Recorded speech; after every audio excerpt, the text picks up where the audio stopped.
Hey BookTube!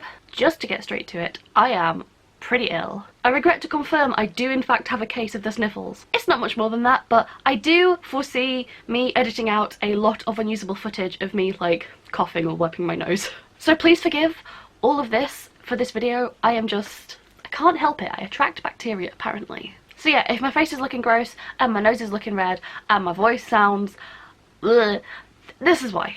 Anyway, you didn't come here to hear me whine like a bitch. You came to hear, I assume, about the books that I read in January. And I didn't have a great reading month, but it was okay. I read a total of 3.5 books in January. 3 full books and then 1, like, short story. So in January, I read the entirety of the Ancestor trilogy by Mark Lawrence, including the, like, little mini novella short story thing. So this is gonna be a pretty focused and concise wrap-up for once. I will give you my thoughts on like all of these, but obviously I'm not going to go into spoilers. It will be spoiler free. So obviously first I read Red Sister. So this story follows a girl called Nona Grey. She is kind of a peasant from just like the backwater middle of nowhere, and through some unfortunate / fortunate circumstances, she finds herself essentially being taken in by a convent of nuns. But obviously they're not like ordinary nuns. The convent is much more like a magical school, and if you enjoy like fantasy school settings, then this definitely has like a lot of a like fantasy school setting and classes and that sort of thing. And because it's pretty much spelled out very early on in the book, I do not consider it a spoiler to say that while this is a fantasy, it is also a sci-fi. It's like very small on the sci-fi deets, but like it is still technically a science fiction. And I feel like sometimes merging like a fantasy book with like little bits of sci-fi can be hit and miss sometimes, but I feel like it really worked in this sense. I feel like it made the world more interesting to me rather than just being very like bog standard fantasy. So things that I like about this book, I really did like the sort of like magical school setting. It's definitely nothing like Hogwarts, but it really did have a sort of like different kind of like magical school vibe that I just kind of really missed. Again, if you like magical classrooms, definitely try this. I did also like the sort of diversity in characters, but more the way that there are characters that you meet where at the beginning of the book you will have a completely different opinion of them by the end of the book, and it's not like sudden changes.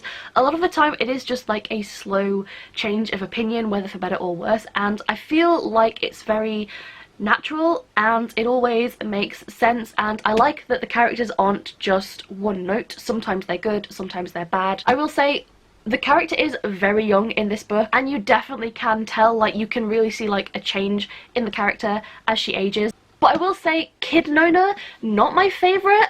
Just to say things that I didn't like, I will say I thought the beginning of this book was pretty slow, and I, for example, did not think that Nevernight was slow.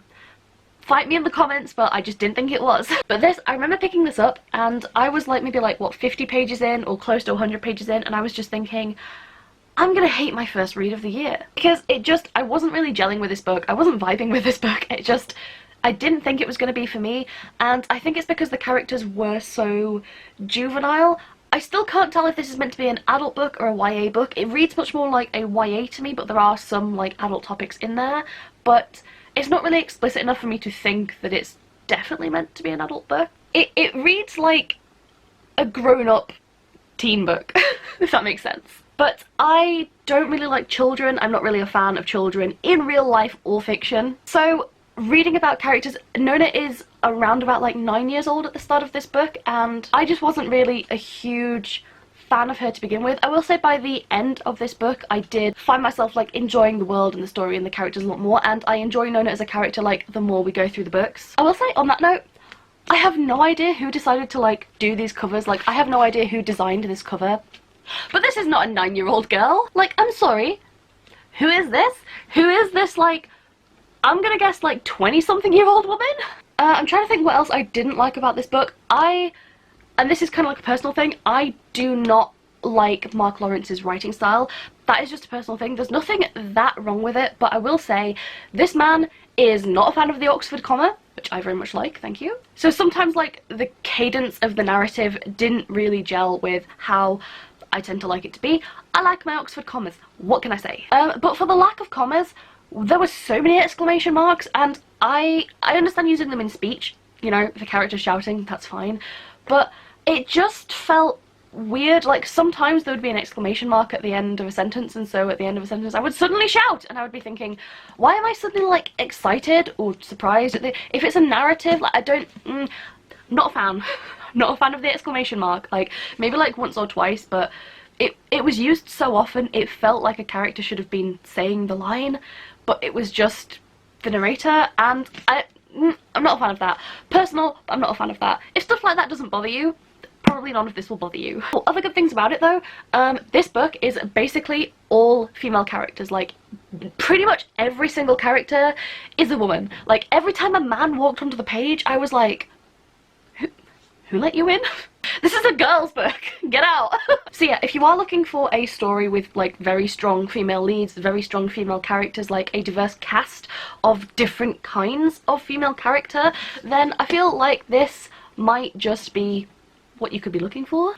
I did like several of the students, but I will say I really loved the nuns, the teachers, like the sisters, because they're all so badass in so many ways. So yeah, I think I rated this book like a 3.25 stars overall. I did like it by the end, however, that first like chunk of the book really was a slog to get through just for me.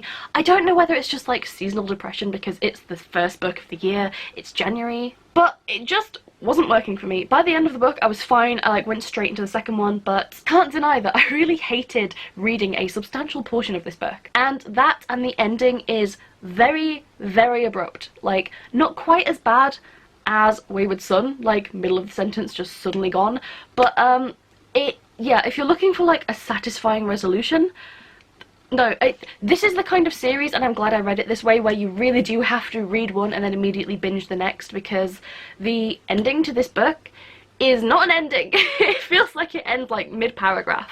So just be forewarned, if you're reading it and enjoying it, try and get the second book before you finish. So that brings me nicely onto Grey Sister, which I much more enjoyed than Red Sister. I still highly doubt Nona looks anything like this at all. But yeah, this book is also a little bit shorter than the previous one, but I really enjoyed this one.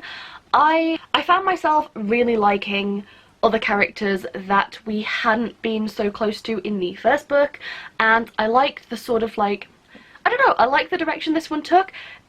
Looking back on it, parts of it felt a little bit fillery, but I feel like they were all more or less necessary. Yeah, I really enjoyed reading this one. I flew through this one in like a day or two. I think it was like maybe like 2 or 3 days. So I think of all of them, I don't think I felt bored at any point in this book, and I rated this one a 3.75-ish stars.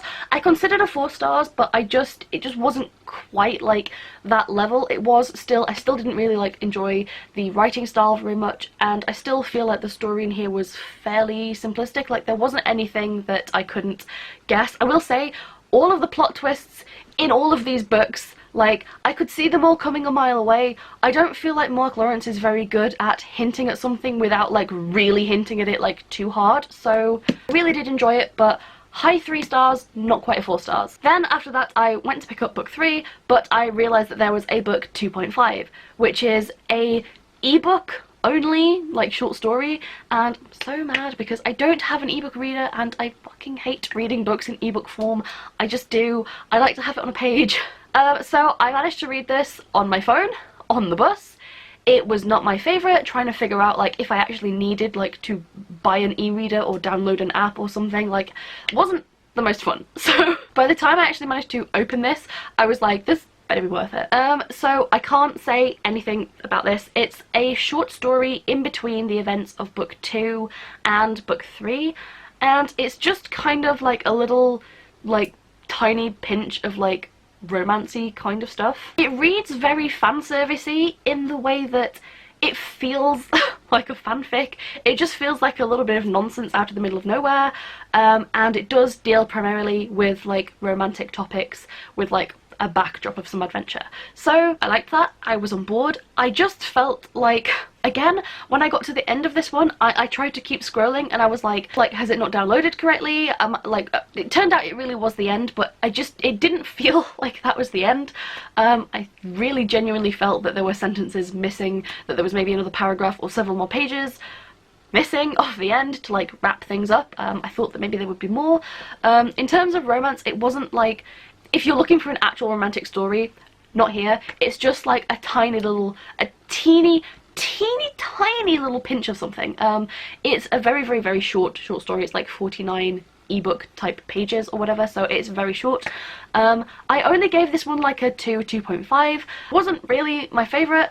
I'm okay with it, but I kind of rate my stuff on like personal enjoyment, and for the most part I was just kind of like meh, you know? Like, it was okay. It was 2 stars, like 2.5 stars, so it was okay, but like I didn't love it. I didn't really really enjoy it. I just read it because I can't like not read things that are in the series, you know? I have to read everything in order and read everything. So having read it, I kind of can say it didn't really make a difference to my overall experience of reading all the novels, but I suppose if you were wanting just like a little touch more in terms of like possible romance, then here you go. There is this novella. Although I keep calling it a novella, and I think technically it's termed as a short story, but I honestly don't remember what the difference is, so. Okay, and finally I got around to reading Holy Sister, which is the shortest book, but this took me a little bit longer than the second one to read. Yeah, I did really enjoy this one. I feel like it was a satisfying end, a satisfying conclusion to this series. There are several like questions and things left open that I had really wanted answers to, and we didn't get them, but I know Mark Lawrence, I'm pretty sure he's writing another story like in this universe, in this world, so I'm thinking that maybe the questions I still have about like this world and like certain things that weren't answered might be answered in like his next series, so I'm fine with that. But yeah, I enjoyed this one. I gave it again, I think I rated it like the same as the second book, so like a 3.75-ish stars.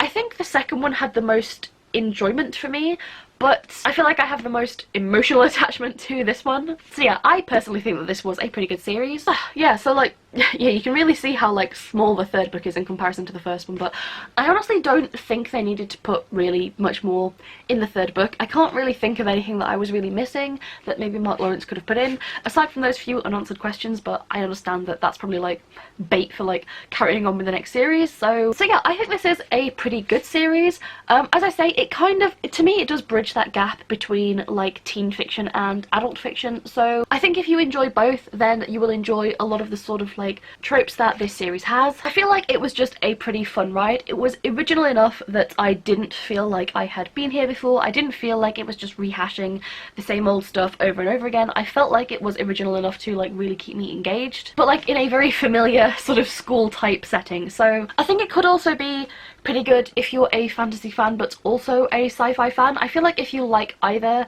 you will have reasons to read this series. So yeah, overall I thought it was a pretty solid series, and I think I would recommend this one. So yeah, there is everything that I read in January. I know it's not a whole lot, like the page count is kind of pitiful. Like, this is basically just like one kind of large book. Look, I'm ill, it's January, seasonal depression, like it's just the worst month. So I'm hoping February will be better. I have a lot on my TBR, especially since I just did like a massive book haul. There's so much that I want to read in February, and I'm hoping to try and fit at least more than 3 books in, like, let's be real. So yeah, that was everything I read in January. Do let me know in the comments down below if you have read this series, if you like this series, if maybe you're thinking of picking it up. I honestly think that if you've got the time to just like binge like 3 books in a row, then this is a really good binge-worthy series. But other than that, that has been it from me and like my gross sick person face. So I am gonna go now and collapse in bed and like try to keep breathing. It is a struggle. But thank you guys so much for watching. I hope you guys enjoyed this video, or like at least found this little recommendation interesting. So hopefully I will see you guys in another video, but until then, peace out, fellow mages.